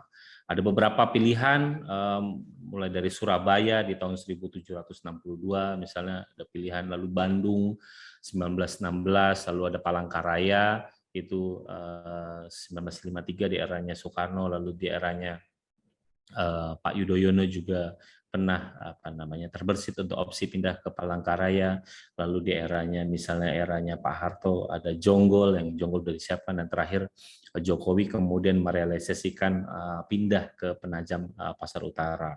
Tentu saja kalau kita berbicara tentang pemindahan IKN ini tidak bisa sederhana hanya menyontoh praktik negara lain gitu. Kenapa? Karena dinamika ancaman Indonesia sebagai negara kepulauan itu merupakan karakteristik pembeda dalam kita melakukan komparasi dengan kasus-kasus di negara lain. Beberapa perpindahan ibu kota negara seperti Amerika Serikat, Jerman, Mesir, gitu ya, Nigeria, Brazil itu terjadi pada satu kontinen yang sama, itu pada daratan yang sama. Perpindahan dari New York ke Washington misalnya jelas nggak sebanding karena mereka itu daratan yang sama, sehingga perpindahan ibu kota Amerika Serikat itu bisa saling memberikan dukungan kemajuan bagi dua kota besar tersebut. Karena apa? Jaraknya cuma 2-3 jam lewat darat. Yang terbaru misalnya Kairo dan New Kairo misalnya praktis juga ini itu juga bisa dihubungkan melalui darat. Berbeda dengan Indonesia, itu rencana pemindahan dari IKN dari Jakarta ke Kalimantan Timur itu terpisah lautan yang luas, yang jaraknya jelas tidak dekat untuk kita jangkau, gitu. Sementara jalur darat nggak memungkinkan, gitu. Itu jelas bahwa kalau kita melihat dari lokasi IKN ini punya karakteristik ancaman tradisional dan non tradisional, tadi beberapa yang sudah di-highlight oleh pembicara sebelumnya. Jadi jika kita berpikir konsentrik, misalnya memang dengan menjadikan ASEAN sebagai titik tolak kebijakan politik luar negeri, keberadaan IKN di Kalimantan Timur itu memang bisa diasumsikan sangat mendukung, karena sepintas kalau kita lihat peta ASEAN, gitu ya, IKN itu seakan-akan berada di pusatnya ASEAN, gitu. Tapi tetap juga dalam perspektif pertahanan keamanan harus disadari bahwa IKN, ibu kota negara baru ini berada dalam satu pulau yang perbatasannya tidak jauh dari negara tetangga, yakni Malaysia.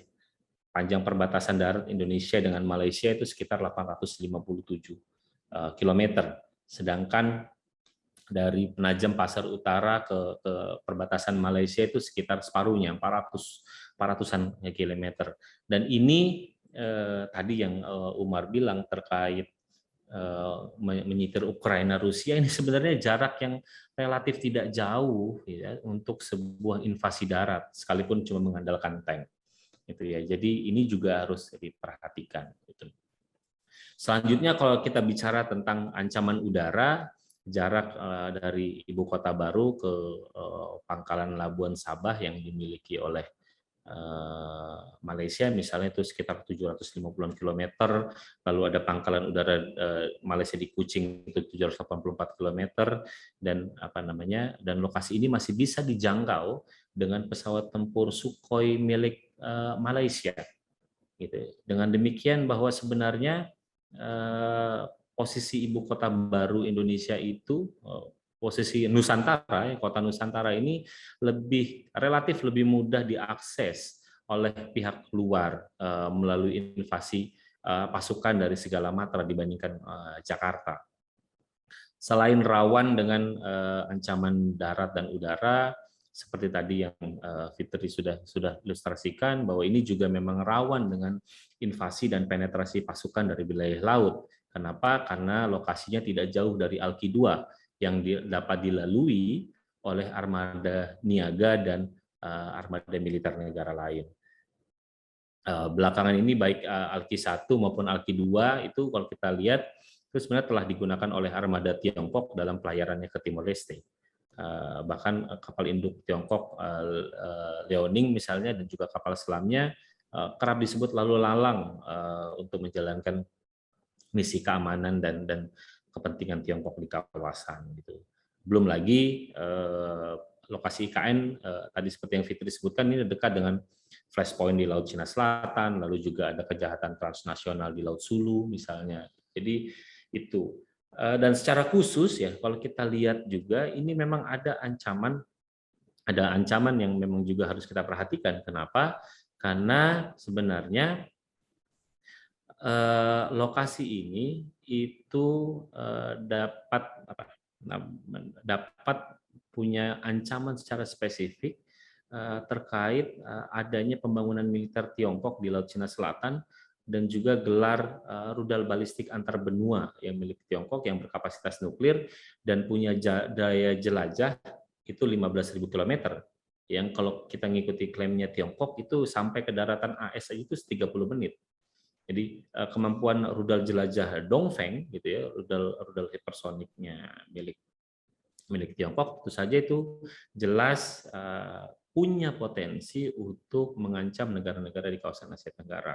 Jadi kalau kita lihat dalam skenario terburuk, tentu saja mau tidak mau memang pemerintah ketika ingin membangun kekuatan pertahanan harus menghitungkan dampak upaya dari preemptive strike yang dilakukan oleh Amerika Serikat terhadap serangan nuklir Tiongkok melalui pangkalan terdekatnya, karena Amerika juga punya pangkalan terdekat di Australia, di Darwin. Gitu. Jadi dengan kata lain, apa artinya? Jadi wilayah kota Nusantara ini itu akan menjadi lintasan rudal nuklir dan punya potensi untuk menjadi bagian dari mandala perang kedua negara adidaya, ini Amerika Serikat dan Tiongkok. Di sisi lain, perkembangan teknologi persenjataan militer juga sudah jauh lebih kompleks dan advance gitu. Jadi eksistensi dan prospek negara gitu ya sudah bisa diperkirakan dalam hitungan menit, sehingga operasi militer kemudian juga sudah banyak mengalami kemajuan dan bisa beradaptasi dengan kemajuan teknologi modern tercanggih. Apa konsekuensinya? Tentu saja mau tidak mau memang harus ada perubahan paradigma pertahanan nasional yang mempertimbangkan penguatan pertahanan IKN, terutama dalam rangka merespon ancaman tradisional yang menggunakan teknologi tinggi seperti senjata nirawak, robot, drone, lalu juga semua jenis produk artificial intelligence gitu yang dapat dikendalikan dari jarak jauh. Jadi yang tidak hanya sekedar untuk melakukan pengintaian, tapi juga bisa melakukan penyerangan. Ya. Dan IKN sendiri juga memang tidak terlepas dari ancaman non-konvensional, seperti tadi yang Fitri sudah ulas, mulai dari konflik horizontal, ada kerusuhan di tahun 2019 di Penajam Pasar, lalu ada degradasi lingkungan hidup akibat tambang batubara ilegal, belum lagi ada banjir bandang 2021. Kita nggak mau bayangkan ya, tiba-tiba ini kita keluar dari Jakarta karena banjir, tiba-tiba di sana kita dapat banjir juga gitu istananya, kan kita tidak mau.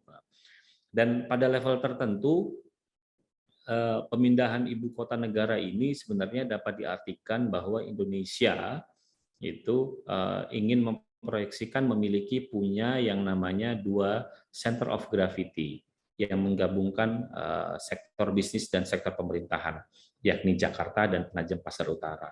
Jadi secara sederhana, center of gravity itu dapat berupa wilayah geografis seperti pusat pemerintahan, pusat ekonomi, lalu juga instrumen kekuatan nasional, tim militer, objek vital strategis dan lain-lain. Jadi dengan kata lain sebenarnya tujuannya kenapa kemudian dibentuk Kota Nusantara, Indonesia ingin meminimalisir potensi hancurnya center of gravity dengan satu pendataan strategis. Gitu. Jadi itu yang mencoba untuk dihindari, dan belum lagi posisi geografis Kalimantan yang terletak di tengah Indonesia memang dianggap dapat memudahkan pengerahan kekuatan militer dari barat ke timur dan juga sebaliknya. Apa konsekuensinya kalau misal kita berbicara tentang sektor pertahanan? Dari cerita saya tadi, bahwa pertama, ini artinya penguatan pertahanan kota Nusantara itu tidak bisa hanya dilakukan sekedar memindahkan konsentrasi prajurit militer dari Pulau Jawa ke Kalimantan, nggak bisa kayak gitu, melainkan penambahan personil dan juga kekuatan secara signifikan. Jadi mulai dari personil hingga alutsista. Dan penambahan itu harus juga terjadi pada semua matra. Tidak hanya menambah satuan Kodam, karena sekarang rencananya mereka akan membentuk Kodamsus ya, Komando Daerah Militer Khusus, tapi juga mencakup bagaimana penguatan kekuatan TNI AL dan TNI AU itu di Kalimantan. Dan struktur baru ini tentu saja tidak hanya berdampak pada organisasi militer secara keseluruhan, tapi juga memang punya implikasi terkait penyerapan anggaran pertahanan. Selain itu, tadi seperti yang sudah disinggung oleh Umar, gitu, memang IKN mau tidak mau memang akan berdampak gitu terhadap rencana pencapaian MF tahap 3 yang diharapkan selesai pada tahun 2024. Gitu. Jadi kalau kita melihat sebenarnya IKN itu membutuhkan keberadaan kota-kota penunjang. Jadi sebagai buffer sistem pertahanan ibu kota. Jadi kalau di Jakarta kita punya Bodetabek, itu adalah sebagai buffer sistem pertahanan ibu kota. Sehingga dengan demikian kota Nusantara itu memang memiliki implikasi signifikan dalam pengelolaan sektor pertahanan negara. Sayangnya memang sejauh ini kita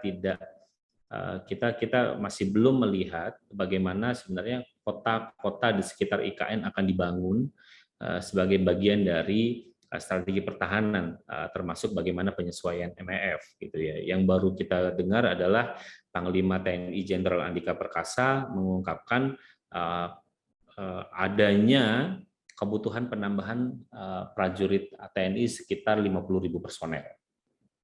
Itu. Sementara kejelasan tentang rencana penguatan pengelolaan pertahanan IKN sejauh ini memang belum dikeluarkan untuk menjadi dokumen publik. Kalau kita merujuk pada dokumen publik yang ada, misalnya dokumen kebijakan pertahanan negara 2021, itu dokumen tersebut tidak menjadikan penataan pengelolaan pertahanan IKN sebagai salah satu sasaran kebijakan. Gitu. Jadi pertahanan IKN hanya tertulis dalam dokumen tahun 2021 bagian dari sasaran kebijakan poin E, terintegrasinya pertahanan militer dan nirmiliter dalam sistem pertahanan negara yang bersifat semesta. Padahal kalau misalnya kita lihat bahwa IKN ini punya nilai strategis dan arti strategis, maka semestinya kan rencana tersebut bisa menjadi sebuah sasaran kebijakan pertahanan yang diurai secara eksplisit dan komprehensif, gitu. Dan kita memang sekarang lagi menunggu bagaimana kemudian kebijakan pertahanan negara 2022. Apakah mereka akan membuat bagian khusus tentang IKN atau tidak? Ini yang kita masih tunggu. Dan di sisi lain, gitu ya, kejelasan terkait rencana penguatan pengelolaan pertahanan ini menjadi penting untuk menghindari kemungkinan terjadinya yang namanya security dilemma. Mengingat pemerintah mau tidak mau pasti itu akan melakukan militerisasi di Pulau Kalimantan. Jadi sekalipun dengan anggaran pertahanan yang terbatas seperti ini tidak mudah mengimbangi kekuatan militer dalam konteks alutsista Malaysia, ini memiliki Malaysia di perbatasan darat dan udara. Di sisi lain, kita juga punya problem kalau berbicara tentang sektor pertahanan, ini terkait dengan tata kelola anggaran pertahanan. Ini survei Transparansi Internasional tahun 2021 misalnya, dia masih menilai sektor pertahanan Indonesia masih dijalankan secara kurang akuntabel. Itu kurang akuntabel, kurang transparan, dan belum disertai dengan kebijakan serta prosedur yang memadai untuk mengurangi nilai risiko yang tinggi, risiko korupsi yang tinggi. Indeks integritas pertahanan pemerintah 2020 itu menempatkan Indonesia pada kategori D atau risiko tinggi dengan skor 47/100. atau berada di ranking 34 dari 86 negara yang diteliti. Dan jika hasil ini dan hasil ini itu tidak memiliki perbedaan signifikan kalau kita bandingkan dengan survei serupa pada tahun 2015. Itu. Jadi jika kalau misalnya ada prediksi bahwa kebutuhan anggaran untuk pemindahan dan pembangunan kekuatan pertahanan di IKN itu bisa mencapai lebih dari 120 triliun, maka memang mau tidak mau perbaikan tata kelola anggaran pertahanan ini menjadi sesuatu hal yang mendesak. Gitu. Sebagai penutup, saya pikir sejatinya kota Nusantara ini tidak bisa hanya sekedar dimaknai pindah kantor pemerintah dari Kalimantan atau upacara 17 Agustus tahun 2024 sudah dilakukan di Penajam Pasar Utara, tapi memang ada banyak hal yang memang membutuhkan perhitungan cermat seperti tadi yang Umar sampaikan, itu untuk menghindari apa? Menghindari masalah dan konsekuensi negatif di kemudian hari. Karena itu memang rencana perpindahan IKN dari sektor pertahanan ini penting untuk dikalkulasi secara matang, termasuk juga membuat antisipasi dan mitigasi risiko yang kemungkinan muncul. Itu saja dari saya. Terima kasih. Assalamualaikum warahmatullahi wabarakatuh. Waalaikumsalam warahmatullahi wabarakatuh. Ini sangat-sangat menarik sekali topik yang diberikan, juga informasi-informasi dan pengetahuannya, apalagi lebih dekat dengan secara militer ya. Kita bisa melihat bahwa seperti yang sudah disampaikan sebelum-sebelumnya, kalau lokasi secara geografis dari IKN ini sangat-sangat dekat dengan border negara lain, dan juga itu meningkatkan resiko Indonesia untuk bisa mendapatkan serangan secara tradisional. Nah, itu cukup menarik. Dan juga salah satu yang menarik juga adalah mengenai gangguan Indonesia ketika kita berusaha memodernisasikan sistem militer kita. Kita memiliki sebuah goal, yaitu MFF tahap 3 yang tadi sudah diberitahukan di tahun 2024 agar bisa tercapai. Namun dengan adanya proyek IKN ini, kita bisa melihat bahwa mungkin ke depannya akan ada kesulitan ketika kita berusaha membagi pendanaan kita untuk membiayai yang mana. Dan juga ini berkaitan langsung juga dengan kebijakan kita, dan juga bagaimana cara institusi pertahanan kita untuk bisa mengelola keuangannya agar kita bisa lebih efisien dan efektif dalam memiliterisasikan Kalimantan dan juga mempertahankan ibu kota negara yang baru kita. Oke, sekarang kita masuk dalam sesi summary yang lebih globalnya lagi, yaitu dari awal sampai akhir. Jadi ada poin-poin yang menarik yang bisa kita tarik ya dari yang presentasi dari Kak Fitri, lalu ke Kak Umar, dan juga ke Anton. Yaitu pertama adalah bagaimana dari Kak Fitri dulu adalah mengenai strategi yang kita ambil untuk memilih ibu kota baru ini atau memindahkan ibu kota nasional baru ini. Dan yang cukup menarik adalah strategi yang kita utamakan adalah posisi geopolitik. Karena Indonesia menjadikan ASEAN sebagai cornerstone of international policy. Dan ini juga dengan kita mendekatkan ibu kota kita ke Kalimantan, maka kita bisa lebih dekat dengan ASEAN. Lalu kita bisa menyatakan bahwa kita ingin berusaha memberikan influence geopolitik yang lebih ke regional tersebut. Lalu juga ada strategi integrasi dan rebalancing ekonomi untuk mendorong pembangunan di wilayah-wilayah di Kalimantan. Nah, pemindahan ibu kota ini juga tidak terlepas dari berbagai macam konflik, baik konflik dari domestik Indonesia sendiri, seperti konflik horizontal dengan penduduk-penduduk lokal, isu lingkungan seperti yang dikatakan oleh Kak Anton tentang berpotensi banjir di Kalimantan, atau Kak Umar tentang potensi asap pada musim kemarau, termasuk tentang pemadaman listrik yang sempat dibahas oleh Kak Fitri juga sebelumnya. Data masih banyak terjadi pemadaman listrik di sana, hal ini pastinya dapat mengganggu stabilitas dari ibu kota yang baru. Dan hal ini menjadi salah satu fokus kita yang besar ya, karena listrik sudah menjadi bagian dari kehidupan modern kita sebagai alat penunjang ekonomi, sebagai amenities dan juga sarana dan prasarana kita pun tidak luput untuk menggunakan sistem elektrik, dan yang paling terutama adalah sistem pertahanan kita. Dengan sistem pertahanan yang sudah harus mencakupi dari banyak domain, ada domain cyber, domain yang lain-lainnya pun sudah menggunakan banyak alat-alat yang memerlukan yang harus bisa ditahan dengan dibantu dengan sistem elektrik yang sudah lebih mumpuni. Lalu adanya konflik internasional seperti dekatnya Indonesia dengan 3T atau segitiga terorisme, di mana di sana ada rute-rute yang digunakan untuk menjalankan operasi-operasi terorisme seperti transaksi senjata ataupun juga transaksi ataupun kegiatan-kegiatan sejenis. Dan juga kita juga semakin dekat dengan border seperti yang sudah disebutkan sebelumnya, dan yang paling penting adalah kita pun juga dekat dengan serangan-serangan yang mungkin dapat terjadi di masa depan apabila adanya konflik di antara dua negara adidaya. Dan itu sudah disebutkan oleh Kak Anton, dan itu adalah harus menjadi highlight yang cukup penting karena Indonesia sendiri memiliki paradigma militer yang mungkin sebagai saya masyarakat awam, banyak masyarakat awam tidak mengetahuinya.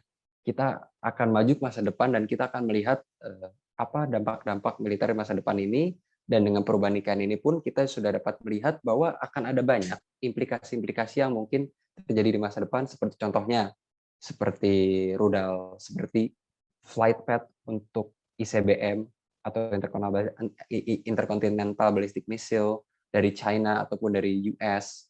Dan itu tidak menutup kemungkinan juga dengan apa yang terjadi di belahan negara lain. Di sana juga ada ancaman-ancaman seperti itu, dan dengan Indonesia dan letaknya seperti itu, memang sangat penting supaya kita harus mengupdate paradigma militer kita dengan matra-matranya yang secara spesifik. Dan juga, oke.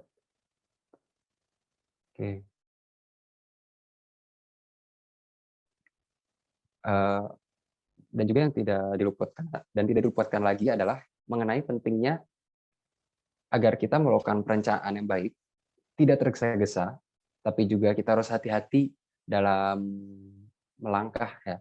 Karena seperti yang disebutkan oleh Kak Umar, bahwa pentingnya IKN ini diintegrasikan dalam mitigasi risikonya ke dalam RPJPN atau rencana pembangunan jangka panjang nasional yang biasanya mencakup 25 tahun atau 20 tahun. Ini sudah di-highlight sebelumnya, tapi yang paling penting adalah ketika nasi sudah menjadi bubur, ketika kata Kanton, lebih baik kita jadikan buburnya lebih enak. Nah, itu sangat-sangat insightful dan sangat menarik pendekatannya, karena sudah terjadi dan kita sebagai bangsa Indonesia harus terus bisa optimis dan memberikan bumbu-bumbu yang bisa menjadikan bubur itu lebih enak. Oke, sekian. Dan sekarang kita akan masuk ke dalam sesi dokumentasi. Jadi pada kawan-kawan, tolong dibuka cam-nya supaya kita bisa foto bareng. Halo, halo.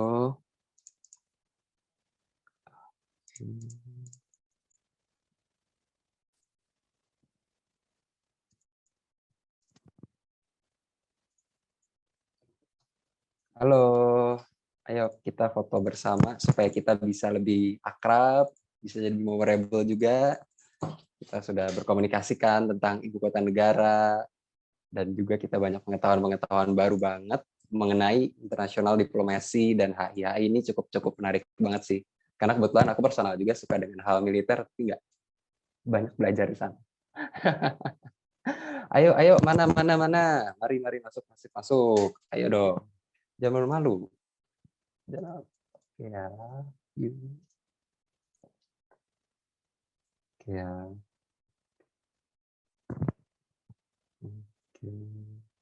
Oke, 1, 2, 3. Smile. Yuk, ayo lagi, satu kali lagi.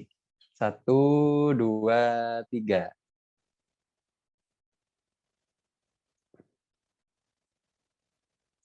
Oke, terima kasih. Udah diambil foto-fotonya.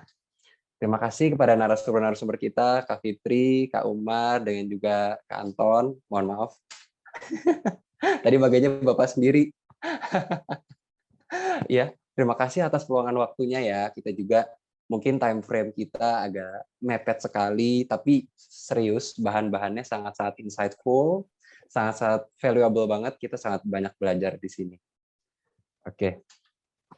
Dan ini saya tutup sesi La Piazza kita. Oke, terima kasih. Terima kasih, Terima Mas kasih Pandu. Mas, Mbak. Terima kasih semua, terima kasih PPI Italia atas Terima kasih. undangannya. Siap-siap ya kita Ditunggu semua di- pindah ke IKN. Iya, ditunggu di Milan. Kalau ke Ditunggu Milan, di IKN, ada betul. saya. Oke, Milan Kalau di boleh. Milan Belum ada pernah. saya. santai. Nah, nih. Bye.